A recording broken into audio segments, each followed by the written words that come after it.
One Cool Friend by Tony Buzzeo. Pictures by David Small. And our dedication page. Elliot was a very proper young man. So on Saturday morning, when his father said, "Family fun day at the aquarium, shall we go?"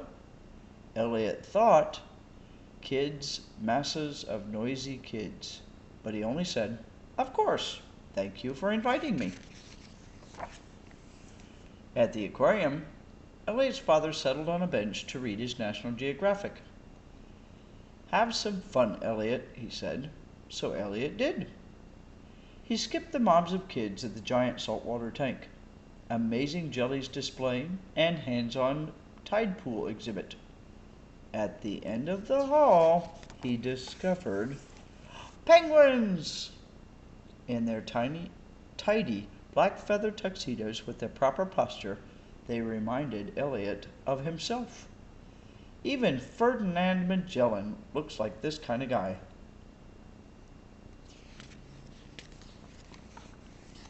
At noontime, Elliot's father asked, "Are you having fun?" "Yes, thank you," said Elliot. "May I please have a penguin?" "Sure," his father said, and handed over a $20 bill. "That's very kind," Elliot said, and headed off. Elliot emptied the school notices from his backpack, selected the smallest penguin, and popped it inside. His father asked, "Where's your penguin?" "In my backpack," Elliot said. "Thanks for asking."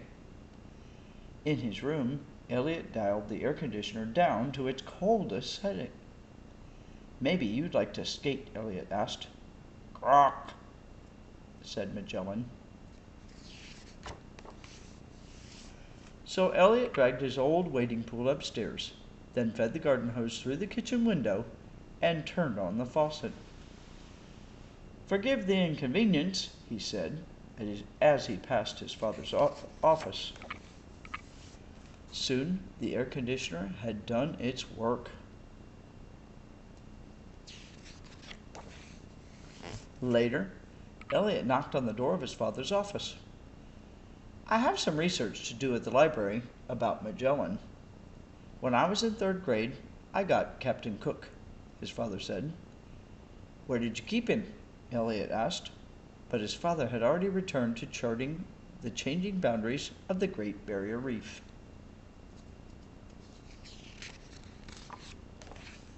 Elliot and Magellan rode to the library. When Elliot set him on the librarian's desk, Magellan held completely still. Miss Stambridge didn't blink an eye, even when Magellan blinked his. She helped them access www.penguinsonice.com, copy pages from Antarctic Antidotes, and borrow Best Behavior for Birds. On the way home, Elliot stopped for 8 bags of ice and a snack. Luckily, his father's $20 bill was just enough to cover it. "How'd the research go?" Elliot's father asked from behind an atlas. "Great! Magellan was perfect," Elliot said. "Just like Captain Cook," his father said. Elliot read his library book aloud while Magellan cooled down. They shared a bag of goldfish crackers, but Magellan was still hungry. "May I please bake frozen pizzas for supper?" Elliot asked.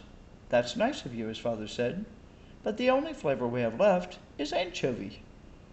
"Perfect," Elliot said. "Magellan loves them." That evening, Elliot heard his father rummaging for ice cream. Luckily, Magellan had politely moved the carton to the front of the freezer shelf. Unfortunately, Magellan forgot his manners overnight. When Magellan awoke, he was longing for a swim. Elliot drew him a deep tub of cold water. He left Magellan diving and holding his breath. "I think I'll have a bit of a soak," Elliot's father announced. "Wait," Elliot said. "I left my penguin in there." "I'll set him on the hamper and do my best not to splash." "Elliot!" Elliot rushed to the door.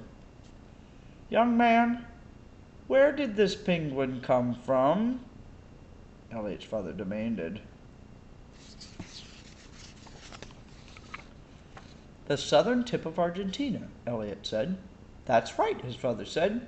"As for Captain Cook," he added, "he came from the Galapagos Islands."